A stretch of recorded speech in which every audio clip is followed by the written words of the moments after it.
Today is a very special episode shot in person and on location on the remote and beautiful Hawaiian archipelago. Hawaii is a stunningly beautiful place, but while I was able to take in some sights, ultimately I journeyed there for a reason, and it wasn't for the Mai Tais, beaches, or the beautiful weather. No, I've traveled more than 3,000 miles to talk to one man, Jeremiah Grossman. Jeremiah is easily one of the most well-known and respected security experts, and has pivoted to become a very successful entrepreneur. Jeremiah is a very good friend, a business partner, and a co-author on much of my security research. He also happens to have a great taste in venues, I might add. Today we're discussing the state of information security, how the industry seems to be allergic to change, how Jeremiah innovates in such a complex ecosystem, and where he sees things moving for security in the future. Please enjoy my conversation with Jeremiah Grossman. Aloha and welcome to the RSnake Show. I'm with a very special guest of mine, Jeremiah Grossman. How are you, sir? I'm good, thanks, Robert. We are sitting here on the beach at Waikiki on the island of Oahu in the state of Hawaii. Not a bad place to be. Yeah, I think you have impeccable taste in places we meet up, per usual. So you used to live in Maui, right? And so just a hop, skip, and a jump away. Yep, Maui. Raised in Hawaii, spending a little time in Boise right now, but I still come back. You still have a house here. You still come and visit. Yeah. I wasn't gonna give up the beach. No. I like Boise a lot. Don't get me wrong, but Maui's great. I can't blame you. So you and I have a kind of a long, auspicious history together. We're business partners. We did a lot of research together. You are an entrepreneur. You've been very successful at that, which kudos to you. Not many people can make a go of it. It's a very hard path. And you've not done it successfully once, but twice, and a whole bunch of other ventures that you're a part of and advising on. And I'd like to spend just a minute, if you would, and talking about your background, though. I mean, how did you? I know a lot about your history, but I think it would be interesting for those who don't. How do you think you kind of came up to this industry and sort of got your start in security? Because I think a lot of people are like, well, how do I get into hacking? And they just don't understand what it took. And Sure. I guess I'll just start a little bit before that. So I got into tech when I was like 12. My dad had network computers for his company. Mm-hmm. I grew up in a very entrepreneurial family, but I learned to program when I was like 8 or 10 on a Commodore 64. So I knew how to program from an early age. The web came around in like 92 when I was in high school.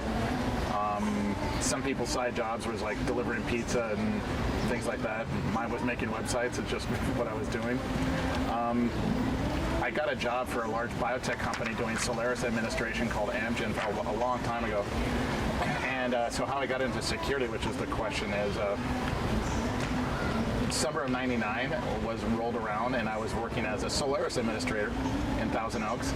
And someone had found, or the New York Times came out with an article that said somebody had found vulnerabilities in Yahoo, Amazon, and eBay. And it made all kinds of news. Sorry about that. Yeah, is that you? And I was a little confused because I didn't know why that was newsworthy. And from my perspective is, at the time, websites were really hard to make secure and no one knew how. And I couldn't figure out why something everybody should have known was newsworthy. So, I go home and everybody has hobbies. Some people, they mountain bike or climb or whatever. I break software. So I go home, sign up myself a new Yahoo Mail account. I mean, again, this was like end of '99. Like Yahoo was in its heyday. I made a new Yahoo Mail account, signed out, and like, okay, so let's try to break into my own email account.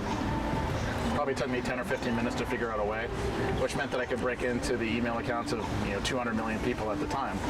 And I didn't want any fame or credit. I had a cool job. I was doing electronics engineering school, so I made up an advisory, probably full of misspellings and all kinds of things, and I sent it to the only email address at Yahoo I could find. And that was my victory for the evening. That was my crossword puzzle in my video game. I won. I beat the game. I hacked Yahoo. Yes. And the next day I had an email back from someone at Yahoo saying, thank you for letting us know about the issue. We have some questions and we appreciate you want it to be anonymous, but let us know if we could send you a t-shirt. And for me, that was like the greatest day of like my life. Like I hacked Yahoo and I'm gonna get a T-shirt. That was like awesome. So I'm in this dialogue with this particular person for a couple of weeks. They're like, yeah, we have some questions. Let us know if you know of any more.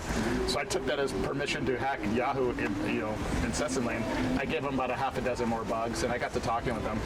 And it turns out later I found out the person I was communicating with was their head of engineering, which was one of their two founders. And he's probably worth like $8 billion at the time. And I was like, oh, okay. Maybe I should learn how to spell or something.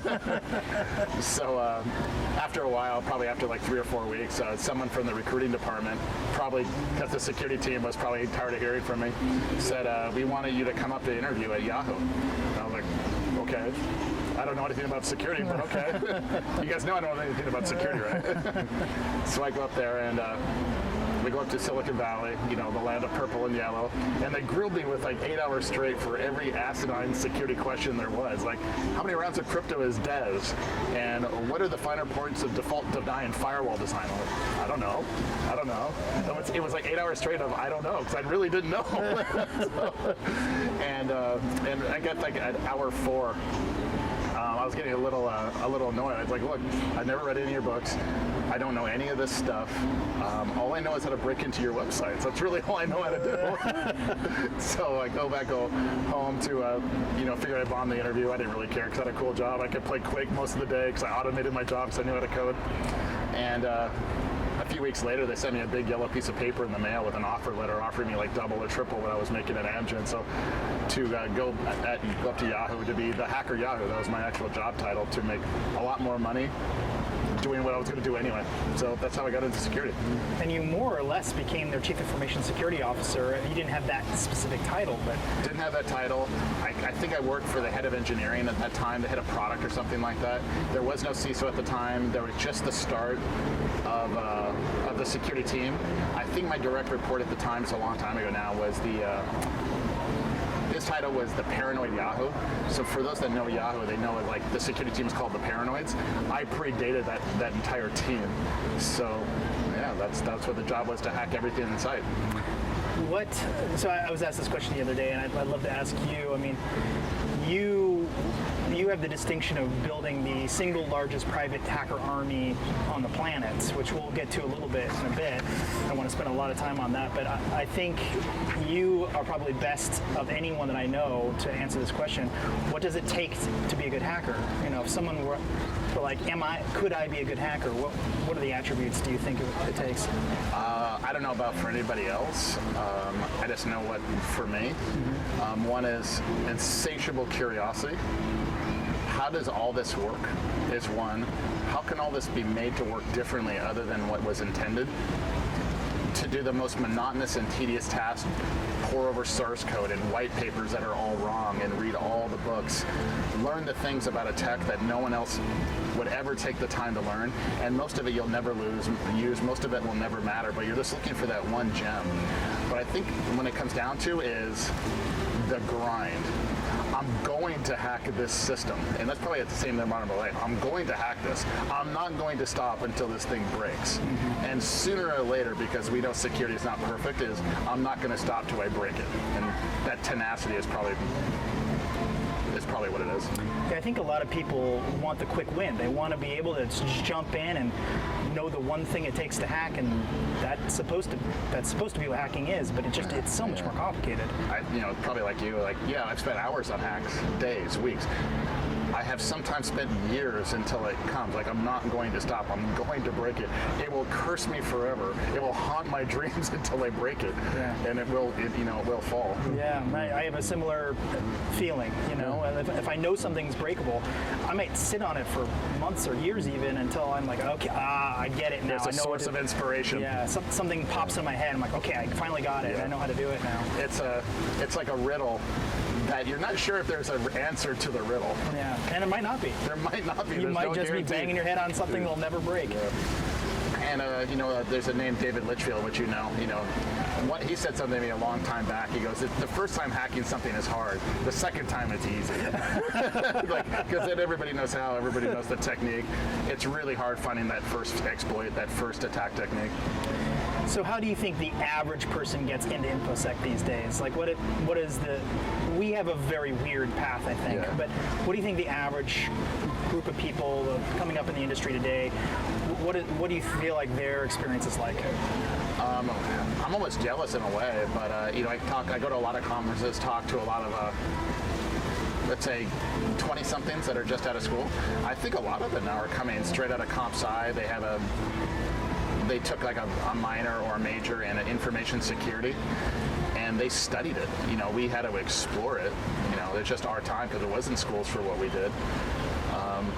And I looked at their material and their curriculum, and what was really fascinating is, like, I've never studied their curriculum, so I got their textbooks and I looked at their curriculum, and it's like littered with our white papers and stuff that we did. I was like, this is kind of weird. I've run across that a couple times. People go through school and their moms or whatever get in contact and like, my daughter's learning something you wrote. And so it's really cool, but I think, they have that unfair advantage. They have it structured, like, I guess it's good and bad, but they have like, they get into it formally. Yeah. I used to say that I think it was sort of like a mix. Some people, they got hacked, and that's how they got in. They're like, oh my God, I never want that to happen again. Some people were in it for the passion. They maybe saw a movie or something and just thought, that's cool, that's what I want to do. I think it's kind of nowadays, I think it's just a career choice. It's no different than being a plumber or a lawyer or anything. It's like, oh yeah, they make good money and that's what I want to do.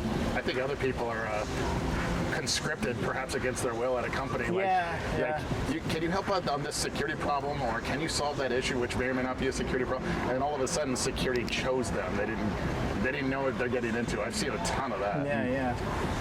So if you were to say to some young person who's coming up, like, how would you get into security? Like, what would you go learn? How would you start? Because I think a lot of people want to know. They're desperate to know. I get that question all the time, and the first thing I ask them is if they know how to code. And if they do, great. Then there's probably a role for you in somewhere. And it's not always a popular opinion in InfoSec, but like before you get into InfoSec, I highly recommend that everybody learn to code first. Maybe you don't need to be a professional programmer to learn to code first, because it's going to give you, one, a deeper insight and understanding what we do and how the tech works, but also an unfair advantage against all your peers that you're going to be communicating with, because this world is made out of software. What we're securing more than anything is software. And I think it's really hard, depending on the role, is how do you secure something which you don't truly understand or know how to build? So when people want to get in, I go, learn to code first, and then you have a choice. You can go down professional programming, software engineering. You could do that and then pivot to security, or go right into security. But it gives you a lot more options than you would otherwise. I like that answer. My answer is typically something along the lines of go to build a website. And build a sign-in flow, forgot password flow, send a friend flow, registration, search functionality, something. It does something. It has the ability to maybe shopping cart or something. But build it all from scratch, including the web server. Get it all up and running. So SLTLS, the whole thing.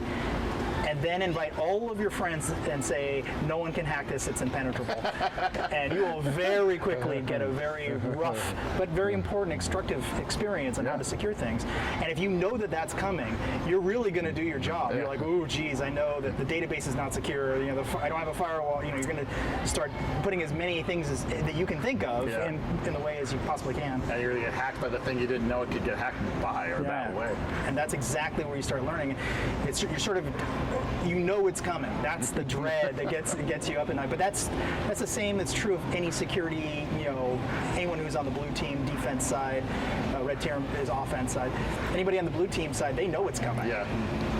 They feel it and they live it every day. That job, the blue team job, is very hard. I never wanted that job because it's just that hard.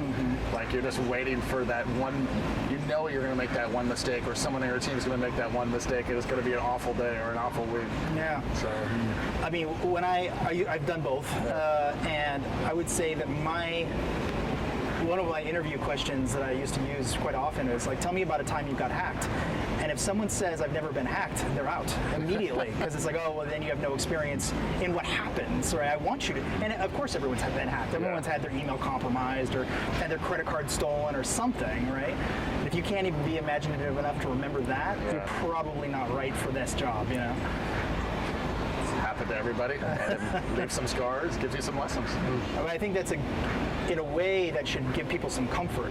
It's such a common thing to happen that please don't be upset if it happens to you. Like, don't take it personally, do your best. And that's why in InfoSec we teach you, it's not, you're gonna get hacked. It's like, did you make the situation survivable?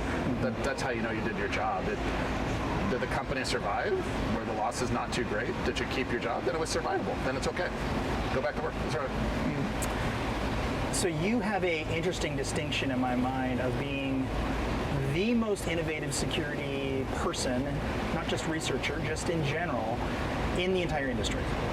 It's one of the reasons why It's a lot to live up to. I know, it sure is. And it's one of the reasons why I think I've gravitated towards you all these years. It's not just that you're, got good work ethic or, whatever. It's that your ideas are genuinely interesting and unique and forward-thinking. And even I ran afoul early on of not believing how innovative you actually were.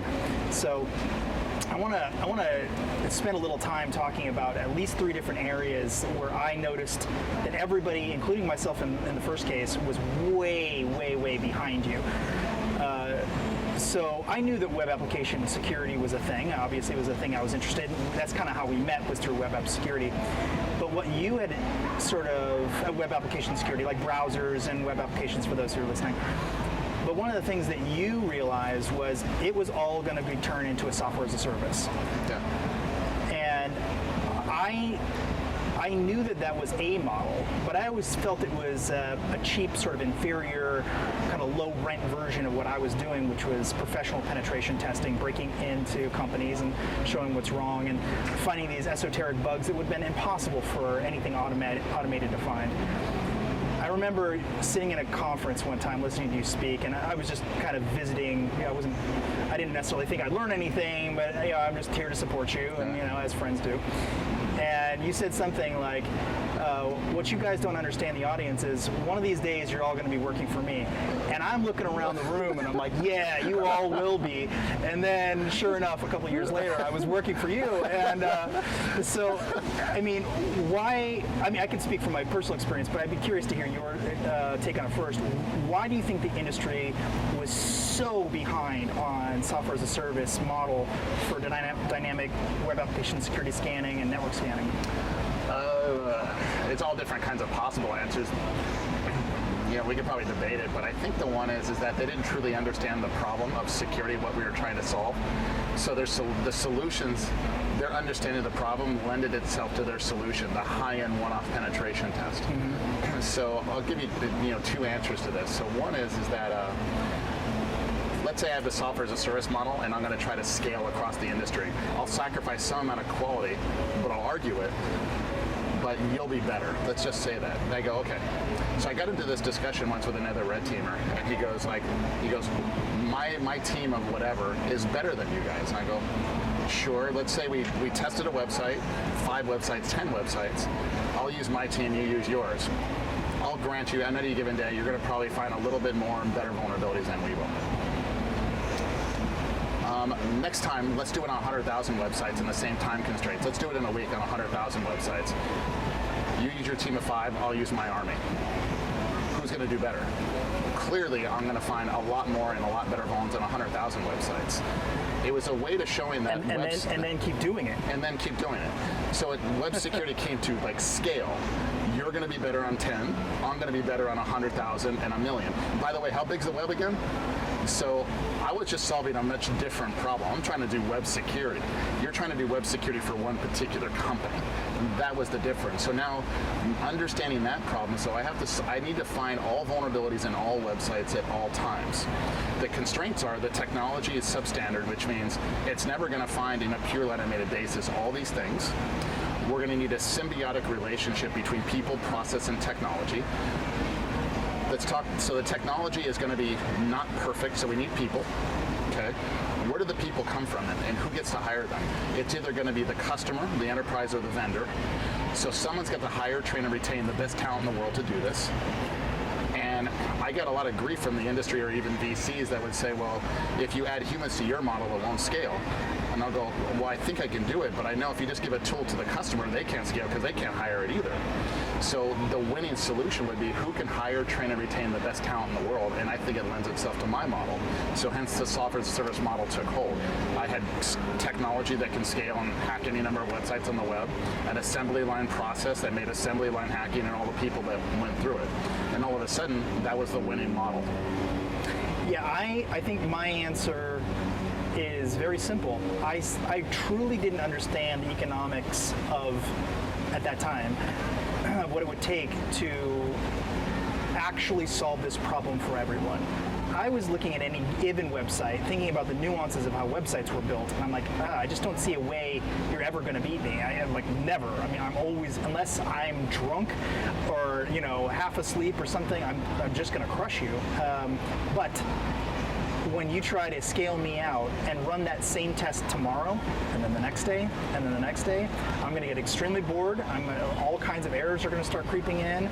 I'm just going to be totally uninterested in doing that. I'm just never going to do it well the second time or 50th time or 1000th time, for God's sakes. And now you scale that out to thousands of websites, and I literally can't. Even if I wanted to, I can't. And even as I could never hire enough people to manage that. It's just not possible. So the customer comes to you and says, hey, I got 10 websites. Can you assess them? You'll sure. I'll do a month-long project and you'll get it done. Mm-hmm. Customer, let's say a different customer comes and goes, I have 10,000. I need them done weekly. I have the only answer. Yeah. So that's what I was solving. That's what it was different. And that in that business context is what my peers just didn't have at the time. They weren't trying to run a company and solving web security. They were solving something else. So another one that I think people just couldn't wrap their heads around initially was intranet port scanning. I think you and I managed to build something together that the industry just seemed to not be able to grok, that we had just completely gotten rid of the idea of firewalls almost entirely. So for those in the audience who are listening, basically I can run JavaScript on, let's say, Jeremiah's browser, and he's behind the corporate firewall. If that piece of JavaScript can make his browser do things inside the network, effectively, what's the difference between him being inside the network and me being inside the network? And so but you actually wrote the code to do this, I think so. I think, yeah, the way I remember the history, it's like you had the concept, and I was like, yeah, I think that technically could work. I knew enough about, I think I knew more about JavaScript in that context to actually make it work. How do I detect this on the backside if the connections are made? So I just sat, because I'd been doing web development probably for at least a decade by then. So I was like, I knew what JavaScript could do. And so I prototyped the first version of it using your idea. Yeah. But why do you think the industry, almost still to this day, still thinks that firewalls are the answer? I mean, I think people are moving away from that a little bit now with the concept of zero trust security. Or cloud. But even still, you still have people on desktops be sitting behind corporate firewalls. Like, how is it that we're, whatever it's been, 15 years later, and people still haven't gotten the hint that firewalls don't do what they think they do? Because I don't think most people know how networks work in general, how networking works. I think that's a big one. And the other one is, I think it's also willful ignorance, meaning firewalls have been around, like, there wasn't InfoSec before the firewall. I don't think so anyway. And so how do people get rid of the one, like the most quintessential security solution out there, the firewall? Like, we can't even, it's been 30 years. They've been shown they really don't work. I mean, does every company get hacked? Yeah. They all had firewalls, right? So what are they actually doing? Mm-hmm. And so I think it's like, there's a lot of money flowing through firewalls and no one wants to give it up. No one wants to say they don't work. So I think the InfoSec has a lot of baggage. Antivirus was the same way. All those signatures, no one wanted to get rid of them until AI machine learning came out. It's kind of the same kind of thing. Okay, ransomware. Yeah. That's another one where I was watching the industry, and very few people understood how bad this was and how lucrative a business model it was becoming. You were, if not one of the very first, very quick to follow and say, this is real, guys. This is a real business model. There's really a business here for the adversaries, and it's going to hit us like a ton of bricks. Why was the industry so slow to pick up on that? One of the skills that I've had for a while is to be able to try to tell where the world's moving, like where the future is. until I was always terrible at timing. I knew I was right, but I didn't know when I was going to be right because the world, I couldn't tell the speed of the world. I would overestimate the speed of the world, which would adapt, and the world moves much slower than I usually get credit for. So in about, I left White Hat in about 2015, 2016 timeframe, and I was already, I read a ton. I read all the statistics reports from industry experts and different things like that. I came across this one stat from the FBI crime statistics where people report crimes to the FBI. And this little thing called ransomware, everybody knew ransomware was a possibility for years. I certainly wasn't the first one, but it was the timing that was coming up. And there was some missing parts of the business model from the adversary why they couldn't monetize it. One of which there was no cryptocurrency. Bitcoin wasn't the thing, so you really couldn't monetize it in an easy way. And all of a sudden there was an FBI crime report from 2015 that said ransomware tripled in 1 year. And I was like, and Bitcoin was there, and they were using Bitcoins for it, and Eagle, and I was like, it's time. Somebody's figuring it out. So when I left White Hat, I immediately went over to SentinelOne, who was doing endpoint security, and they needed me for some other things. I'm like, you're going to be necessary to stop this ransomware thing that's coming. I know it's coming. It's not going to be this year. It might not be next year, but it's going to happen. So I started working with them on it, and we're starting the numbers climbing like a lot. Like it was climbing a lot, and it was going to blindside everybody. And I knew it was going to hit banking systems, healthcare industries, the industries that everybody would have their morals and go like, no one should ever go after those guys, like a hospital number. Like those are exactly the ones, like if the adversary is going to go after. So I started studying insurance on kidnapping and ransom insurance. How did those security models, how could they be reapplied to tech? So I was studying those a lot. And then I designed a ransomware warranty for SentinelOne that said, use the product as designed, and we will cover the losses if you still get hit by ransomware. It was the first of its kind. Everybody thought we were crazy, but I knew we were right. I knew the stats. We were insured on the back end, and then all of a sudden I'm in Ireland one day, and WannaCry hit, and I'm on stage talking about ransomware, warning everybody, and all of a sudden, the hospital or the health network and across the UK went down, and I'm like, I got to finish up this talk, and I get in front of my computer like now. so I was my timing was getting better, but that's really how I was just following the stats. So, since you mentioned it, cyber insurance and warranties, that's another one that you were way ahead of everybody else. Yeah. And even to this day, I still hear naysayers talking about it as if it's not actually eating our industry. Like, how did you get in front of that, and why are people still so hesitant about that one? So, I'll get back why I think it's necessary, but the naysayers, when you really ask them, they don't necessarily agree, they don't want it to be true. If you press them on it, they know I'm right. They just don't want it to be true. And the way I go about it is like, does your security solution, whatever it is, work? They go, yes, of course. Like statistically, like how well it works numerically, when it works and when it doesn't work? Yeah, of course. Great, then you can warranty it, like when Sony does a warranty on a TV, they know it's failure, right? And they give you a warranty on it when you buy it. For whatever reason, InfoSec doesn't do it. And I said we can do it, and we should do it because our interests must be in line with our customers. Right now in most of InfoSec land, you buy a product from a company, it doesn't work, and the security vendor effectively goes, sucks to be you. Sorry. That's not good enough when an industry as important as ours, spending $150 billion a year. So for me, it was personal. So I'm running White Hat. I'm assessing websites for a living. We're the best at what we do, and I know it. Everybody knows it. But our competitors were able to lie and lie convincingly to the customer, saying that they're every bit as good as what we do at half the price. And it's really hard to prove otherwise. There was nothing I could build, say, or do that could counteract such a convincing lie. Until I say, let's bet on it now. And they may not even have known that they were lying, possibly. It's quite possible. Yeah. But I knew they were wrong. I knew their solutions were substandard. I knew the stats very well. So I worked with our customers, I worked with the carriers, and I said, look, you fix the vulnerabilities that we find, and if you still get hacked by something we missed and should have found, we'll cover the losses.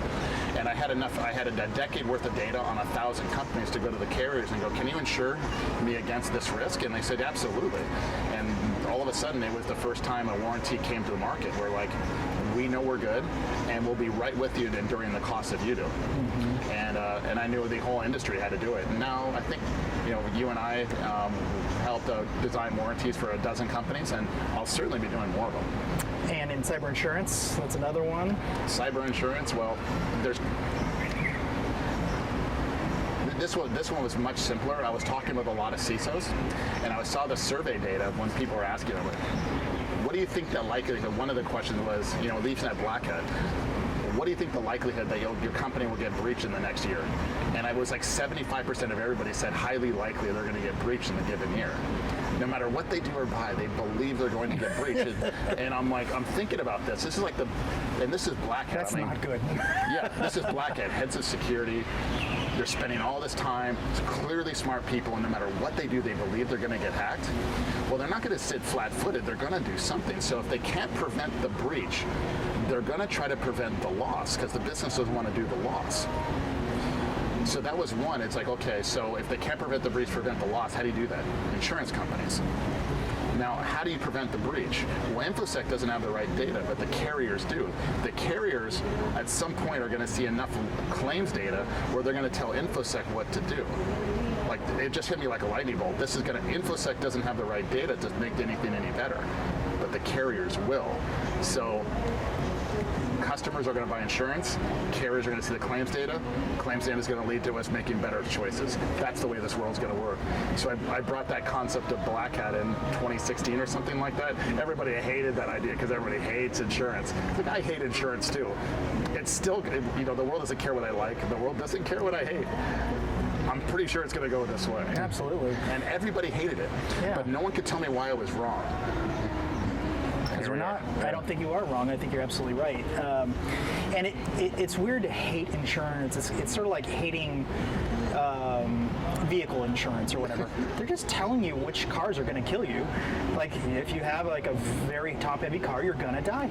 Well, it's kind of like people hate insurance companies, so they don't want to like bet on insurance companies doing well. They don't want insurance companies to be in our InfoSec world. Yeah, I get it. I get it too, but it's got to happen. But for normal like health insurance, they want you to be healthy because they make more money. In cyber insurance, they want you to not get hacked because they make more money.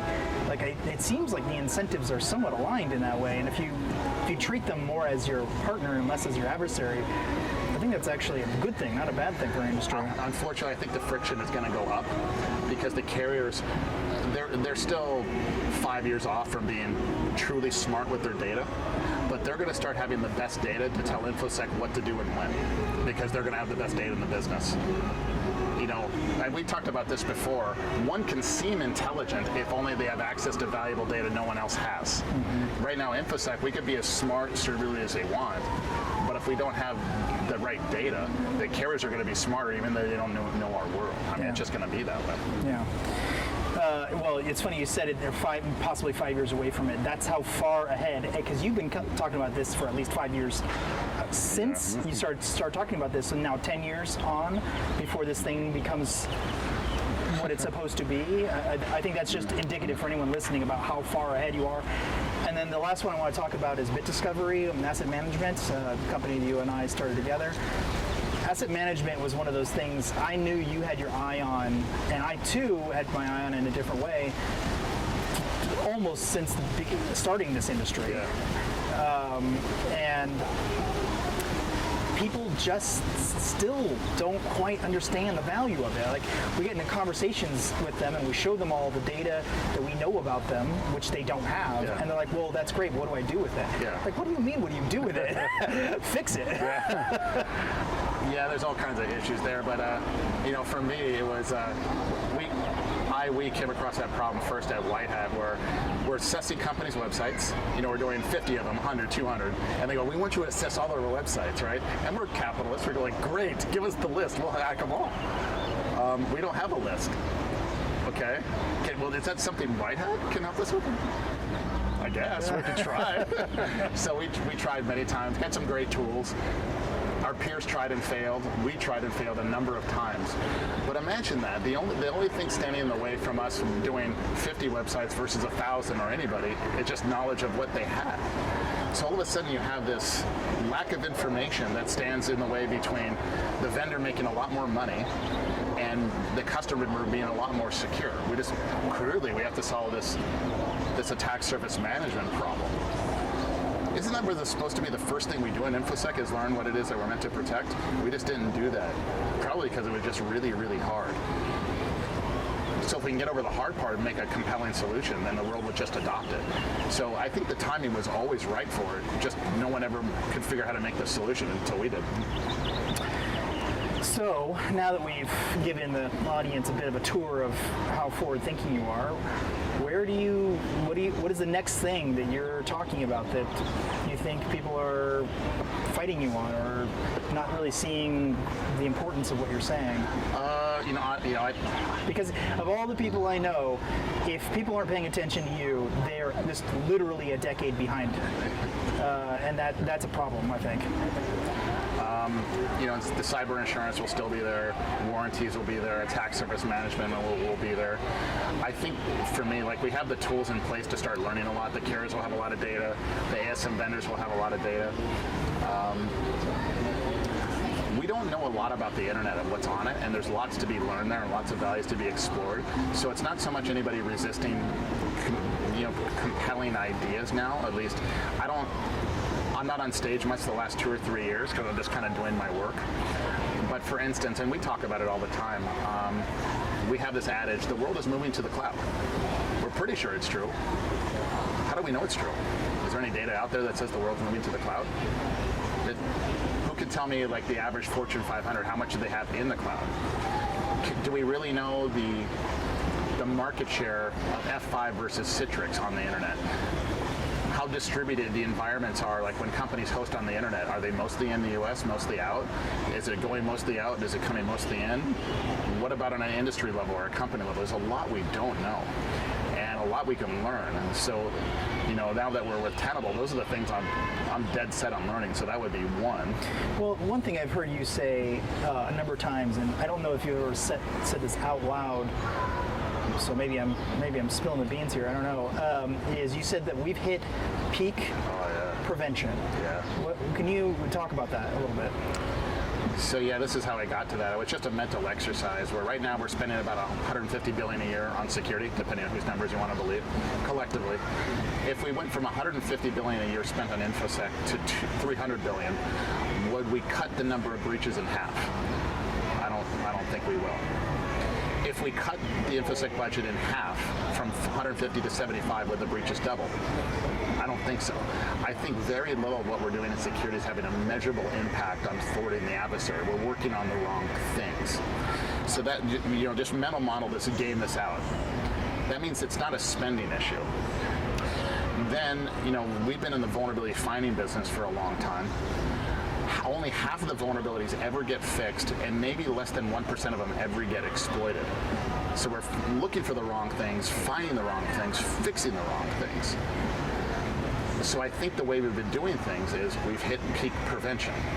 I don't know if we can get much more secure, at least move the needle. So back to the insurance, if we can't prevent the breach, prevent the loss. So now imagine we can design security systems where we make the bad guy work very, very hard to make the breach happen, but we put security solutions and liability equations in place where they don't extract much of any value. All of a sudden now, we've changed the economic model of it. Make the adversary work 10 times as hard to make half as much, then we win. I'm not sure if it's still that way, but you have a pinned tweet that or at one point had it, I'm not sure it's still there, that shows, I don't know, maybe a couple hundred different security companies' logos split across different subsets of the industry. And it's just this absolute mess of color of all these little graphics. And your tweet was very simple. It's like, are we secure yet? Yeah. We have all of this different technology out there. Have we done it? It was like 800, pre-IPO security companies. We're buried in security technologies and cool stuff and smart people. Doesn't seem to be making any difference. So, we have to really ask ourselves, what are we doing wrong? Everybody wants to keep fighting for the status quo because I just said it, $150 billion goes in. A lot of people are making a lot of money, myself included. and no one really wants to change. They like this. But, for me, it's personal. I hate when people get hacked. I don't like when people suffer losses, and this stuff is getting severe. It wasn't like 10 or 15 years ago where it's just a hack, people are embarrassed. Like, hospital networks are getting compromised, companies are going bankrupt, people are losing their jobs. We can't stand for this. We can do better than this. So there has to be some change. So, I don't know if Jörg would bet on this, but I bet that one of the next big things in information security is going to be find everything, scan everything, and then prioritize everything. Yeah. What do you think about that? Does that sound like a possibility even? Are there too many obstacles between there and here? Or is that just another security company that's going to be dead if they attempt it? No, we're going to bet heavy on it. So, we're getting better at finding everything, what it's running. Then we can find the vulnerabilities in it and figure out which ones, because all that's commodity now, and figuring out which ones that should we fix. We find all the assets, what are they running, find all the vulnerabilities. Vulnerability management's commodity. What we really don't know yet is which vulns we should fix in what order, for two reasons. One, we don't know the asset value of anything that we're scanning. And two, we don't know which vulnerabilities the bad guys are really going after, the carriers do. So I think if we solve those two, that whole model can go forward, because right now I think we're expending a tremendous number of resources on vulns, on finding and fixing vulns that simply don't matter. And I think if we just had those last two bits, we can really move forward a lot in a big way. So I think it's not only likely, I think it's necessary. So one of the things I think that makes you very different than the typical security guy is I think of you really more as a business guy than a security guy, which is a bit strange because you and I grew up in the security industry hacking on stuff together, so that it is a bit of a weird shift in my brain. But I think you have sort of moved away from the keyboard and into the boardroom, and in a positive way. I don't mean you've lost your skill. I mean you've now gained a new one. What do you think the boardroom doesn't understand about our industry? Like, if you were to go off and start a net new company with a board of people who knew nothing about InfoSec, what do you think you would be imparting upon them? What's the KPIs, and how would you handle that? So one is like, I did make that shift a while back on increasing my soft skills, not public speaking and writing, but also more business savvy. I grew up in a very entrepreneurial family, so the tech came later. But there was a point in my career where I was doing research papers and hacking cool stuff and getting on stage and talk. It was all a lot of fun, and I produced a lot of value. But I really always wanted to make an impact and move the needle. If I found one more 0-day, one more attack technique, wrote one more white paper, would have made it a lot of difference. Not for me, probably not. So where I found is that if I moved and try to make these more business problems and technology problems, I could make a much more impact. I could be a better manager, run bigger companies, solve bigger problems. So we can't spend an infinite amount of time in everything. So I sacrificed all the time that I was spending building tech skills and just learned other skills. Imagine like I could be much more valuable in the world if I knew tech and the business side, so I did both. So now, I've been on boards for like 15, 20 years now, forever. I've been on boards of my companies and other companies, and, listening to the conversations, what the boards are most interested about. And a lot of them, it's not like you can tell the board what questions to ask CISOs. That's pretty easy. What I try to help educate them in on is what answers they should be looking for and how to understand what's being told to them. If I just tell them the question and they don't have the sophistication of the answer, what was the point? So I go like, you're looking for these KPIs, you're looking for these types of answers, then your security team is thoughtful and their interests are in line with the business, and that's usually what I'm on the board for. Gotcha. And what about those who would push you to say, let's just hire our way out of this problem, let's just get 50 more people inside the company and that will fix it? I think for for any one company, maybe that's an answer. And if I'm on a board of a company and that's what they need to do, that's the best solution to the problem, have at it. But I try to look at things from an industry and a world standpoint, is that we're terribly short of security experts, terribly short. And I don't see anywhere where the cavalry is coming. So if one company says, I'm going to hire 50 high-end security people and move them over, all you've really done is move the problem. Now that company doesn't have a staffing problem, that company does, and what did we really solve? So we have to find new ways. If we have personnel problem or personnel shortage. It's either we have to automate more or move more people into our industry. And okay, so let's go back a little bit. So what about the industry at large? Do you think the industry at large can hire themselves out of this problem? Oh no, even if we started today, no. Yeah, I don't think so either. No. I mean, and especially the new blood that's coming into the industry, they seem to be much more tool-driven and less understanding of what's going on. And that's a big problem if you're looking for innovation. If you need more tool jockeys or more people to confirm what your artificial intelligence is telling you, fine, but you're not going to get net new innovation that way. I look at it a different way. So for instance, we go to Black Hat every year, and what does Black Hat have? Show up 15, 20,000 people show up? Yeah, something like that. This is not a cheap conference to go into. It's like 15, 20,000 of our peers, high-end people that really know this work. If you could look at what is that, the Salesforce comp Dreamforce, what do they have, 100, 200,000 people show up there? I mean, the growth rate of our industry is tiny in terms of personnel. If I saw us growing from growing Black Hat or any conference significantly 20, 30, 50% a year, then I would say, yeah, we could solve it that way. But for whatever reason, our industry is not attractive. We're not attracting a whole bunch of new blood in necessary volumes. Maybe we have a PR problem, maybe we have a pay problem, I don't know. But I do know there's just, for whatever reason, there's just not going to be enough people. We have to solve it a different way. So you are definitely innovative, forward-thinking, but what about the past? Where do you think our original sins were in our industry? Like, if we were to go back in time and there was a couple things you could change about an industry or whatever, is there anything that comes to mind that would be like, man, that we really screwed up XYZ things? Like, we could have saved ourselves a lot of trouble if X hadn't existed or we hadn't built blah blah blah. You mean like JavaScript? Browser. I think we probably we did the best job we could at the time of browser design because no one really knew what the problems were. Browser security is abysmal. I think it's not a technology problem most of the time. It's the advertising model got its clutches into the internet far too early. Yeah. And right now we're having to counteract the business model of big ads, and that's really, really hard to do. Right now, whether it's Facebook, Google, or whoever, anybody's making advertising on the industry, you cannot ask them to protect the data from themselves. And now what do we do? How much did you say the entire security industry is? 150 billion a year. So it's about the same size as just Google. Yeah. That's going to be, so that would be one. It's just the advertising business model is probably going to be the biggest one. That's the one that I had a real tough time getting around. Like, there's a clear problem. I could hack it this way, but fixing it would cause the advertising industry money, who controls all the browsers. They're not going to do it. They're not ever going to do it. So you're stuck with a business model thing. And it's not like the engineers at Google, whoever's making these browsers, don't care. They really do. But no one's figured out a way to fix these certain characteristics without sacrificing their business model. So we're stuck.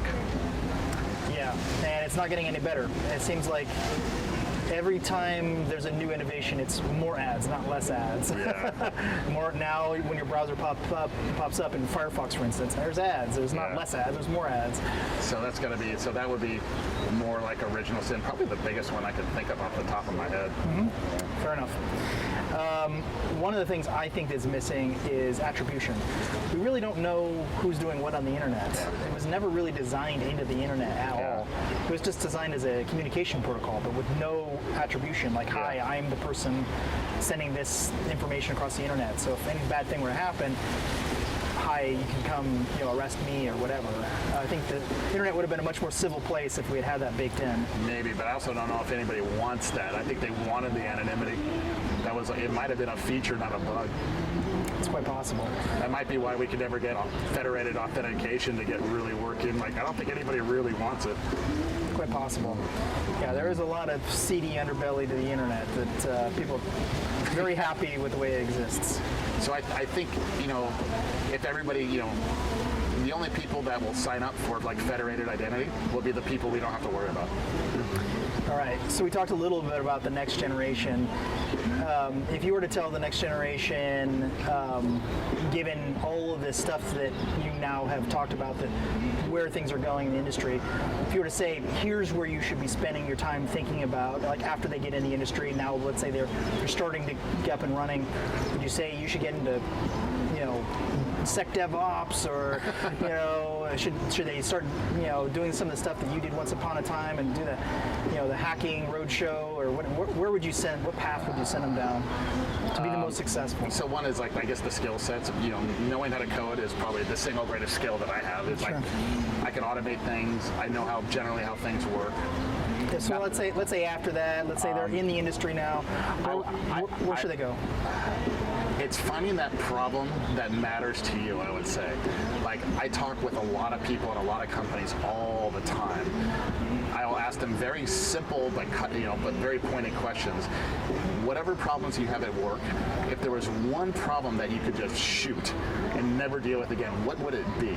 And you can see their eyes go up and to the left and like really think about it, and they'll give you answers. Like, if you ask enough people that question, you'll find some themes. Because I've always wanted to find... Usually their manager. So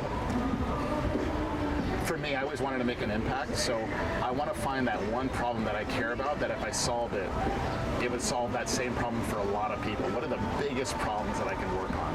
And the only way I could ever find those problems is talking with a lot of people. Mm-hmm. So I'm sure there's just some of mine, things that I think about, but I think other people are going to find much different problems, maybe containerization and cloud.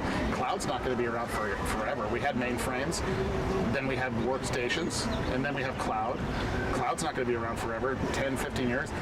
Is it going to be so controversial to say we're going to move away from cloud one day? It's going to get cheaper to do it ourselves. I don't think... How do you migrate away from cloud? I don't think anyone's going to like hearing that. Story of my life. Yes, I know. But I think what's going to happen. For the people listening, anyone who's working in cloud right now is probably just like ready to crawl under their desk and die, because it's saying stuff like that. While I agree, there are trends and things move, people are not prepared to have their entire life upended and all the things they know become irrelevant. Well, can you make it easy so it gets cheaper? Can you, I'm not saying work on this today, maybe not tomorrow, but that future will come where where all the major cloud providers and hosting providers are just going to be, for whatever reason, stodgy and too expensive. So how do you move all your environments out of the cloud to something that you self-host and save a bunch of money and have some control? How do you make that easy and doable? And if you find a way for someone to do it themselves at a fraction of the price, they'll listen. All right, so I'm going to change the topic completely here. One of the things that probably for the first decade that I knew you, I thought you were full of shit in one very particular way. Oh, God. I thought you were full of shit in the way that it seems like you just don't care what people think about you, and I never understood that. I never got it. And I don't know when it was. Sometime I flew out here and I was hanging out with you, and we were just talking, and I'm looking around, and I think we're on a boat at the time, and it's boats are somewhat dangerous. You can fall overboard, get hit by the prop or whatever. There's just inherent danger in being out in the middle of the water. But to me, it's not really a big deal. I've been on boats before, but you started talking about swimming between islands or something, and being shipwrecked at one point, yeah.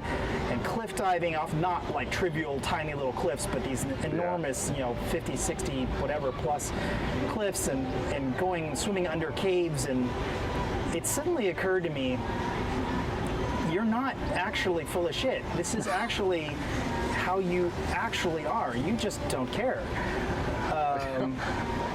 And maybe it's not even caring about personal safety. I don't know. Maybe you could extrapolate it and say it's something much bigger than that. How do you think about that? 'Cause the reason I bring it up, and the reason why it's relevant to this, is people will come and say like, "Oh, I'm going to beat you up." They get personally invested. They get personally invested in something, and then they decide that you're an asshole, and they're going to fight you, which is hilarious in of itself, because you're a black belt in Brazilian Jiu-Jitsu, and you live like thousands of miles away.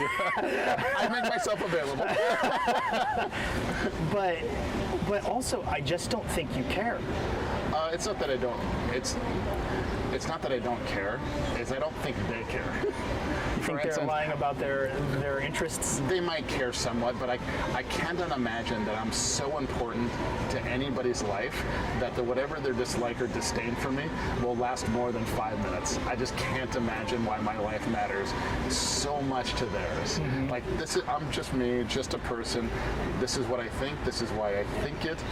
If it rubs you the wrong way, I understand. It's cool. Hate me if you like, but you're not going to hate me in a year from now. You're not going to remember me 5 years from now. And if that's the case may be, then why should I care? If they're not going to care how much they hate me, why should I care? Interesting. I know a number of times you've said to me, like, well, if they want to, they can fly out and we can get in the octagon. You had an octagon at your house. You're like, yeah, just come on over. We'll do this. It's happened from time to time, and it's always fun. It always is friendly. I've never lost a friend. I do those Brazilian Jiu-Jitsu events at Black Hat, and the invite's there. Sometimes people take me up on it, but it's always fun. It's always in good nature. I don't mean anybody harm, And after they realize you could crush them, sure. Well, I think that's the point of being what I like. The type of person I want to be. I want to be the person that that makes an impact, provides value, that is dangerous physically, economically, business, technology, but also I have a healthy respect for the knowledge I've earned over time, to be a monster in that way, but be able to control it. Like, it's hard for me as a person to give like a pacifist credit, for being who they are. They're a pacifist. They're pacifists because they have no ability to inflict damage or harm on anybody. I have way more respect for somebody that can inflict damage and a lot of harm on people who chooses not to. That's a more moral, ethical person. So those are the people that I want to surround myself with. Yeah, I mean, we've really never talked about this, but I've probably done 12 years of martial arts. I mean, I feel pretty confident in my ability to handle myself against the average person on an average fight. But I can't remember the last time I've been in one. There's just no need. Yeah, that's not necessary. If it becomes necessary, fine. But that's not what I'm doing with my life. That's not who I want to be. But it's kind of like I think everybody should keep increasing their power, not necessarily to exert it in a negative way, but that they could should they choose to. And that you can extrapolate that to computer security or really any business context or whatever. Yeah, we have skills to break into things. I won't be breaking into banks or governments and causing people harm anytime. I can, but why? That's not who I want to be. Yeah. And anybody who might, that's just going to be their choice. I think there is something to our industry seems to dovetail itself very well into these other types of security. You'll see a lot of security experts who are very into guns or very into, wrestling or BJJ or some sort of, physical protection of some kind, or even if it's not that, it's prepping or some other thing that they're doing to prepare for some eventuality. I don't know the psychology behind it, but I suspect it's somewhat related to hypervigilance, which I talked a little bit on one of my other podcasts, which means that a huge amount of our industry is somewhat traumatized. I don't know if they're traumatized by virtue of just living their life or the amount of information they receive from doing this full time. Like, what do you think? I guess it could be, and it's hard to know. We can only speak, from me, I can only speak from personal perspective. Was I traumatized at some point? Probably. I have jumped off a lot of cliffs. I have faced death living in Hawaii and doing stupid things as a kid a number of times, and I'm pretty sure the only reason I'm living and getting to talk to you here now is because I was in shape and prepped for doing the stupidest of things. Mm-hmm. So I think it's a lot of times it's like, if you making it out of adolescence in that way, that I will prepare for the things that I do. Yes, I will do dangerous things, but it's not, I don't do it negligently. I prepare for it. Yeah, so, yeah, absolutely. And I think the other one is that a lot of people in the industry just we feel like protectors of other people. That's who we want to be in the world. Like, I want to protect the internet. I find it to be the greatest invention we'll see in our lifetime. It's something worth protecting. I don't like to see, whether it's children or, battered women, harassed online. So I want to be able to have the skills to help them. So I think a lot of ways, like a lot of our industry wants to be and be seen as protectors of everybody else. I agree. Even the adversaries feel that way. Yeah. They're like, oh, thank God you're protecting my bank account. Yeah. That's always an interesting conversation. All right, Jer, I promised I'd keep this short, so let's get out to the beach or whatever. But first of all, where do people find you? How do they get in touch with you? Now you want to get in touch with me. Okay. How do people find me? Twitter. Fly all the way out to Hawaii. Yeah, fly to Hawaii. I got my academy, my private academy on my property. Let's see. Find me online, usually at Twitter, and Jeremiah G at Twitter. Pretty active there still. Yes, I have Facebook accounts, but Twitter is where it's at. Or me at jeremiahgrossman.com would be my email address, and those are probably the two best ways. Great. Or meet me at Black Hat. You come to my SmackDown. Yeah, I wouldn't recommend it unless you really know what you're doing. Well, Jeremiah, thank you very much for doing this, especially out here. This is a very beautiful spot, and thanks for inviting me to your town, and really appreciate it. And thank you very much. Yeah, mahalo. Thank you.